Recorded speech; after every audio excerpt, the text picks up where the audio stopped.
आजची पत्रकार परिषद आहे ही माझ्या आयुष्यातला आणि माझ्या जवळ सोबतचे सहकारी आहेत या सगळ्यांच्या आयुष्यातला एक टर्निंग पॉइंट आहे. मधल्या काळामध्ये गेले 2 महिने बऱ्याच चर्चा, बऱ्याच अफवा किंवा आमच्याबद्दलच्या सकारात्मक नकारात्मक गोष्टींवर लोकांनी चर्चेचा आनंद घेतला. अनेकांनी दुःख व्यक्त केलं, अनेकांनी खेद व्यक्त केला, अनेकांनी सहानुभूती दाखवली, अनेकांनी आनंद घेतला, आसुरी आनंद घेतला. प्रमोद पवारला श्रमजीवी संघटनेतून काढून टाकलंय, सुनील लोणेला काढून टाकलंय, नवनाथ भोईला काढून टाकलंय. तर मी तुम्हाला अत्यंत विनम्रपणे सांगू इच्छितो की गेले 20-22 वर्ष मी श्रमजीवी संघटनेचा कार्यकर्ता म्हणून अत्यंत प्रामाणिकपणे किंवा माझ्या क्षमतेप्रमाणे जे काम होईल ते मी केले. सुनील लोणे माझे सहकारी, त्यांनी 28 वर्ष संघटनेत काम केले. मला सांगायला अभिमान वाटतो की माझी आजी स्वर्गीय सीताबाई पवार, त्यानंतर माझे वडील स्वर्गीय गुरुनाथ पवार 2 महिन्यापूर्वीच माझ्या वडिलांचं 2-3 महिन्यापूर्वी निधन झालं.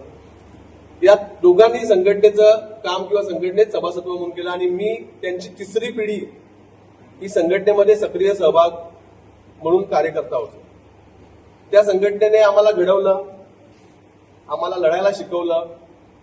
आदरणीय विवेक भाऊंनी आमच्यावर संघटनेचे संस्कार केले आणि त्यांनी आम्ही जे आज लढतो, बोलतो किंवा भांडतो याचं सर्व श्रेय माननीय विवेक भाऊ पंडित, माननीय विद्युताताई पंडित यांना जातं. कारण त्यांनी आम्हाला शून्यातून घडवलं, आम्हाला लढायला शिकवलं. पण तरीही आम्हाला हा निर्णय घ्यावा का लागला, तर पहिल्यांदा मी लोकांनी जी अफवा काही पसरवली, काही ठराविक लोकांनी, त्यांना मी सांगू इच्छितो की माझ्याकडे माझा राजीनामा आहे, ज्याचं रिसिव्ड कॉपी आहे. मी पत्रकारांना ती कॉपी देतोय. 4 नोव्हेंबरला मी उसगावला माझा राजीनामा सुपूर्द केला. सुनील लोणे यांनी त्यांचा राजीनामा सुपूर्द केला, नवनाथ भोईंनी राजीनामा केला. ते नवनाथ भोईला सध्या पदावर नव्हता. सुनील लोणेंनी स्वतः आपलं अंबाडीचं आंदोलनापूर्वी पद त्यागलं होतं. आम्ही संघटनेच्या विरोधात बंड नव्हतं केलेलं, आम्ही लोकांच्या प्रश्नावर उभे राहिलेलो, उतरलेलो. संघटनेला विरोध नव्हता केला. ज्या प्रश्नावर संघटना लढते त्याच प्रश्नावर आम्ही आंदोलन केलं होतं. त्यामुळे वेगळा विरोध करायचा प्रश्न येत नाही. मान्य भाऊंचा आदर आम्हाला कालही होता, आजही आणि उद्याही राहील. या आंदोलनाची परवानगी मी माननीय भाऊंकडून घेतली नव्हती. यासाठी मी पत्रकार परिषदेमध्ये दिलगिरी व्यक्त देखील केली, मी बघितली असेल. त्यामुळे काही चुकीचं आम्ही केलं किंवा काही आमच्याकडनं चुकीचं झालं किंवा आमचा उद्देश वाईट होता असं कधीच नव्हतं आणि ते कधीच सिद्ध झालं नाही. फक्त मी एवढंच सांगेन तुम्हाला की मी राजीनामा दिलेला आहे.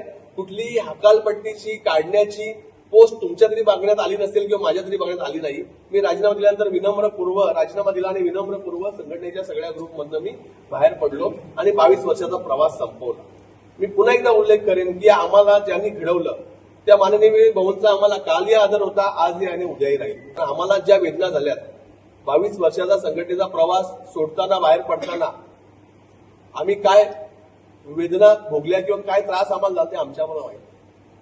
सोपं नसतं इतकं. मला जेव्हापासून समज आली, जेव्हापासून मला कळायला लागलं तेव्हापासून मी संघटनेशिवाय दुसरा विचारच केला नाही. प्रमोद पवारनी काही केलं तर लोक सांगायचे संघटनेने केलं. प्रमोद पवार संघटनेचा आहे, तुम्हालाही माहिती. आणि माझ्या वडिलांच्या निधनानंतर 1च महिन्यामध्ये असा प्रसंग माझ्यावर यावा की असा वेळ माझ्यावर आणली गेली ठरवून. का तर काही लोकांना, भाऊंची दिशाभूल करणाऱ्या लोकांना कदाचित त्या ठेकेदाराबरोबर त्यांना काही साठवलं त्यांचं असेल. कुणाचे विरोधक नाही, कुणाच्या विरोधात नाही. आम्ही आमचा विनम्रपणे बाजूला झालो. मान्य भाऊंचा आदर असल्यामुळे आम्ही कोणाशी वाद घालू शकत नाही, कोणाला काही बोलू शकत नाही. म्हणून आम्ही शांतपणे आमची ज्यांना गरज नाही किंवा आम्ही ज्यांना खटकतो त्यांच्यापासून लांब होण्याचा निर्णय घेतला आणि आम्ही नम्रपणे बाहेर आलो. हे सगळे मोबिलाईज होते, जमलेले होते, पण ते ऑर्गनाईज नव्हते. आणि ते ऑर्गनाईज करण्याचं काम आम्ही करतोय तुमच्या सगळ्यांच्या साक्षीने, सगळ्या जनतेच्या साक्षीने, सगळ्या पत्रकार मित्रांच्या माझ्या सगळ्या साक्षीने. आपण आज एक घोषणा करतोय की भूमिपुत्र एल्गार संघटना नावाची संघटना आम्ही स्थापन केली आणि त्याची आज आम्ही अधिकृतरित्या घोषणा तुमच्या समोर करत आहेत. मला फक्त 1 मिनिट जर तुम्ही दिला तर आज आपण या संघटनेचा झेंडा, ध्वज तुमच्या समोर आम्ही अनावरित करतो. प्लीज ते घेऊन या.